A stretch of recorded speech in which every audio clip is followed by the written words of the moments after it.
What is up, YouTube family? How y'all doing today? My name is David Medawar, and thanks for coming to Pain to Purpose. We're gonna have another exciting video today, and you probably saw the pool shot and you're wondering, does this even make sense for a video to be on this channel? Well, it actually gets into the topic, and it's something that I talked about last time, where we wanna look at how can we heal, right? How can we find ways to basically move on and find some hope in our life when things feel pretty shitty, we feel pretty stuck, right? And we haven't been able to get out of this rut that we're in and make some progress. So before I get into some of the things that you can try and do, if you can, just go ahead and click on that subscribe button. And if you like what you see in this video, feel free to hit that like button. And also, if you've got any comments that you think might help others out, or you want to share a bit about ways you've gotten out of a rut on your side, feel free to drop a comment below.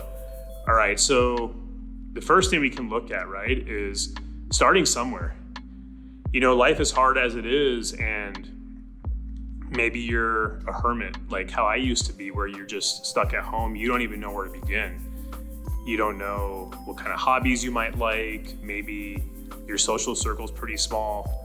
Whatever it might be, it doesn't really feel like you have any sort of direction or somebody to talk to. You know, there's a gift in the times that we live in now, where we have access to so much free information online. One thing you can try doing is go on YouTube, look at random things that make you happy, that make you laugh. Hell, if you want to look at some cat memes, just by all means go and do it. I've looked at plenty myself, and if anybody has any funny memes they want to share, you can go ahead and do it below. And it can be something simple, right? Because we live in a society where there's a lot of pressure that we hear from others, and then we put that pressure on ourselves. And a lot of healing comes with this pressure of you must be perfect at it. We're not akin to wanting to mess up or feeling embarrassed, or we feel like we'll be judged, or we see these highlight reels on social media from friends and we're like, hey, my life doesn't look like Bob's, right? I mean, he's got everything going for him, and I wish I could feel the same way. And there's a real facade behind all of that, right? Because what we see externally isn't always the truth of what people are feeling internally. You know, we're all imperfect humans having this life experience, and no matter how good we might look at, you know, externally, we don't know the battles that people have in their heads, right? And I almost had a Freudian slip there and said our heads, but to be honest, I have them too. You know, even though I wrote this book on what I've learned in terms of coping with anxiety and finding your purpose, dealing with pain, you know, I still have those days where I have to remind myself that, hey, today is going to be a tough day, and it's okay to just accept it. And a lot of healing involves not only what makes you feel happy or finding something new in your life that's a positive change, but a lot of it honestly is accepting that it's okay to have bad days. And if you want to learn more about that and go into particular chapters where I dive into that, you can check out my book below too. I have a link to it in the description, as I'm losing my words. So finding something that you might like for me, I've been a guy that never would have thought that I could get into dancing. I was that really awkward dancer, didn't know how to move my hips. And now I'm getting into country swing and West Coast swing, and I'm having a blast with it.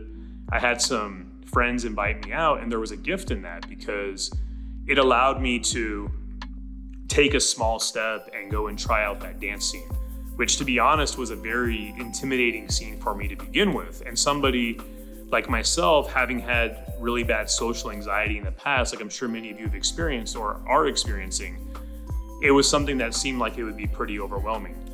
And so that gets me to the point of sometimes healing is all about taking baby steps, right?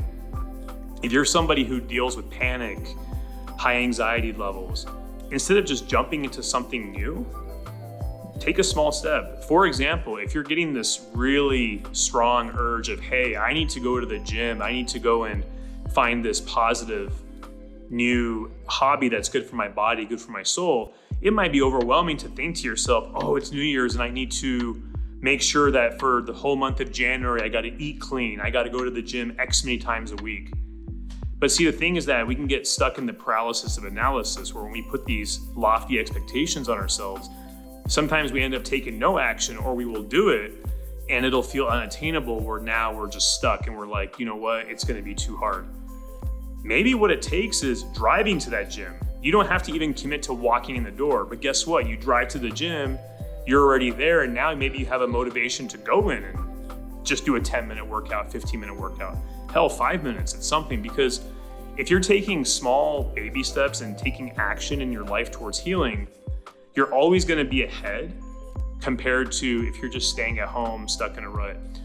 And it's okay to have those hard days and to process those feelings. And that's another way we can heal, right? Is instead of trying to escape ourselves, how do we reconnect? Well, the gym is great, dancing is great, hanging out with friends is great, but we also have to look at why we do what it is we do. If we're trying every way possible to get out of the house and to distract ourselves because we haven't learned yet how to be comfortable in our own skin at home alone and dealing with some of that trauma that we haven't dealt with, well, then it is to our own detriment.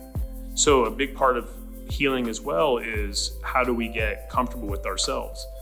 And something like journaling, for example, is a big thing. I'm a huge fan of it because it really helped me tap into my own soul and uncover a lot of stuff that hadn't been dealt with. And speaking of journaling, click that subscribe button, and I'll be putting out a video at the end of, I'll be there in San Diego at the end of August. I'll be putting out a video shortly after where I'm gonna be at the beach and I'm gonna talk about my personal journey with journaling and why there's a specific spot on the beach that was very special for me. I'm a big fan of it because what you do is you write down whatever it is you're unhappy with. And it doesn't have to be perfect, just scribble the hell out of whatever you want. If you want to make a doodle of a dinosaur because you can't think of anything, just scribble it down. If you want to put down a bunch of expletives because you're just angry, put it on the piece of paper, because you know what I envision is when you journal, you're taking whatever it is on your soul and you're putting it on something that can't hurt anybody, including yourself.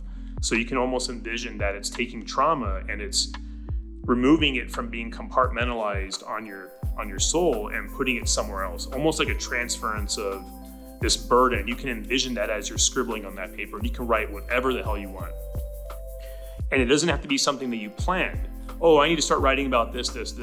If your mind starts drifting, which it probably will as an avoidant strategy, so that way you're essentially running away from the pain, write down whatever. It can be about what you ate for dinner today. It does not matter. And if you have any other ways you've found that have really helped you heal, drop a comment below, and I'll be doing more videos on that in the future as well. And stay tuned to the video I'll be having on the beach. I'm pretty excited about that one. That one's got special meaning to me, and chapter 14 in my book actually dives into it a little bit more too. And if you like what you see, feel free to share with others you might know that might be benefiting from this video, and hopefully it'll help them out too. And I'm your guys' biggest fan, and I'm right here with you. These videos help keep me accountable too, because life just gets hard sometimes, and very grateful to be giving it back to all of you. And you all have a good weekend. Take care. Bye.